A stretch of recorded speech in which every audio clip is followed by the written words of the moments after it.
As pet owners, we all want the best for our pets, and I mean, who wouldn't? They're part of the family, they live our lives with us.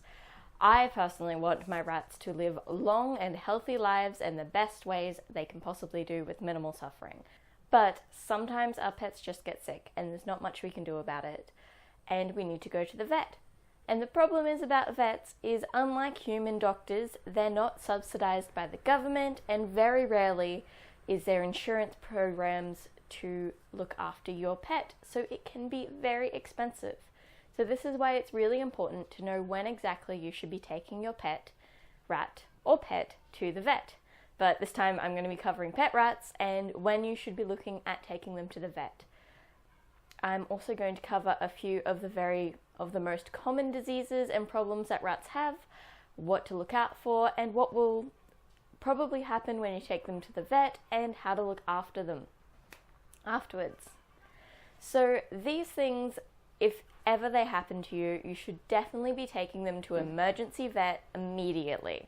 So if there is broken bones, open wounds, big gashes, bleeding, your rat is having trouble breathing, like gasping for air, definitely take them to the emergency room. They might need to immediately be put on antibiotics, they might need oxygen, they might need special care, or unfortunately in some situations you might need to start thinking about end-of-life care just due to the severity of the incident. Now, other things to look out for rats which aren't as immediate problems as those is sudden lethargy and sudden lack of wanting to eat. In both of these situations, don't panic too quickly. It could just mean that they're feeling a little bit tired in the morning. I've definitely done that before, thinking that my rat was incredibly ill and not wanting to do anything, she was just tired. She was just waking up slowly. It just took her a few hours. So don't immediately panic, but keep an eye on them and make sure that there's no other problems such as wounds or breathing issues that might indicate that you might need to go to the vet. So always look out for lethargy and eating issues, and always take immediately to the vet if problems breathing, immediate issues to your health, like you would with a family member. If there is an immediate obvious problem, immediately take them to the emergency room or vet in this case. Okay. So some of the most common things that happen to rats that I'm going to cover today include head tilts, breathing issues, scratching, and bumblefoot. So the first one, head tilts. So this has happened to me. This was actually my first big issue that I've ever run into with a rat before. Over what seemed like the course of an afternoon, my rat went from happy running around to only being able to move in a left circle. Two things can cause this. So this circular movement can be caused by either a brain tumor or an ear infection. Both of them are putting pressure on the eardrum and your equilibrium, and it just makes it impossible for the rats to go around. Like in a human ear infection, you might feel a bit dizzy, but in a rat ear infection, it just cuts all balance, gone. So in that situation, I took my rat Daisy immediately to the emergency vet, and they put her on some Betaril. And then the next day, I took her to our normal vet, and they checked her up. And we continued with the Betaril, and added on an anti-inflammatory to start see some more immediate results. We decided that if the anti-inflammatory, when we stopped taking it, if she went back to walking around in circles, that it was likely going to be a tumor issue if the Betaril didn't take away the problem. So, yeah. And there's not much you can do if it is a tumor issue, because rats' heads are so small, and the surgery that would be required would be very delicate and very close to the brain.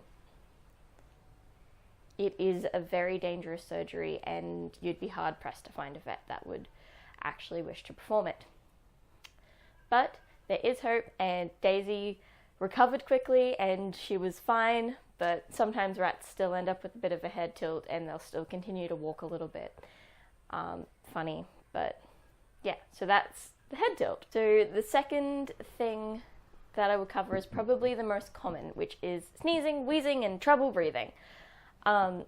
This happens a lot to rats. It can be caused by a lot of different bacteria, but normally the most common one is this one called Mycoplasma, or known in the rat community as mica. Yay, everybody knows mica. Basically what mica is it is a bacteria that lives within the lung cells of the rat. So when you have a rat, it's quite often assumed that your rat will be born with this bacteria because it can be passed from mother to litter, and it can also be passed quite easily through the air. But that doesn't mean that your rat is immediately going to be in trouble, because most rats are born with it. What you should be looking out for is trouble breathing and noises while breathing. If your rat is making distinct noises, sometimes it's a chirping noise, sometimes it sounds like a pig, sometimes it just noises, sometimes you could put your ear up to your rat to hear it. But yeah, if they're quite loud while breathing, you should definitely take them in, because this is a progressive disease that can lead on to pneumonia and just worse lung infections. What most vets will do is they'll put them on a drug called doxycycline, which is an antibiotic. So you have to remember that if you're given doxycycline, to finish the course and make sure that they're not, and watch your rat afterwards, seeing whether it's coming back. And if it's coming back, immediately go back to the vet, because the last thing that you want to do is develop an antibiotic resistance to the drug. The other thing you have to be careful with is a lot of rat owners will remember the dosage amount and just give them straight away to their rat, which can be a good thing and can avoid a lot of situations, lots of trips to the vet. However, you've got to be really careful with making sure that you keep into account the life stage of your rat and previous medications and anything like that, because also being an antibiotic, it can affect the liver, and you have to be really careful. It can be quite dangerous if you're doing it yourself. So as somebody on the internet, I will always say, go check with your vet first. But obviously sometimes vets are expensive, so just be very careful and make sure you know the exact dose to wait and keep into account your rat's life stage. Also, just on sneezing and wheezing, sometimes when you first bring your rat home, they will start sneezing quite a lot. Don't worry too much, just keep an eye on them. You don't want to stop giving them antibiotics when there's no problem, but sometimes they'll sneeze just because they're in a new environment and they're a little bit stressed. But definitely keep an eye on them. If it seems to progress or it doesn't go away in a couple of weeks, take them to the vet so that they can get the correct dosage of antibiotics. And the final thing that I'm going to be covering today is bumblefoot. Now, I am lucky that I've never ran into bumblefoot. So basically what it is bumps that occur on the paws, which are infected and they grow and they're very uncomfortable, makes it very hard to walk, well, very uncomfortable to walk, and the toxins and the infection can move through the rat and become quite dangerous to the rat. Now, what you should look at with bumblefoot is always keeping a look out on their paws, making sure that there's no strange lumps or bumps or cuts or redness that wasn't there before. And yeah, so you might have to take them to the vet and get them some antibiotics. It's quite easily preventable by maintaining a very clean cage like you would your home, because it is suggested that what happens is you get cuts and then the cuts get infected. Other things to look out for is wire flooring, because it can create more abrasions because they have to hold onto it and stuff. But then with plastic flooring as well, that can be a problem because they can wee on it. So if you do have plastic flooring, make sure that you're cleaning it every day and that it's quite clean and not going to have any problems. But if you do have a bumblefoot problem, don't worry, take your rat to the vet. This is a vet situation, might need antibiotics again.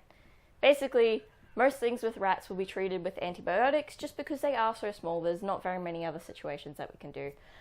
You can wash off the area, make sure that they have clean. A lot of this is prevention rather than going to the vet. So I hope that this was a really useful video. It doesn't cover all of the reasons, so if you're ever really, really worried and you can afford it, just take your rat to the vet. Your vet won't complain about you being worried, and they'll be able to tell you more about the warning signs and more about when. Also in Australia, I have found that vets are normally pretty great, and you can ring them up and ask them, hey, this is what's happening. Do I need to come and see the vet today?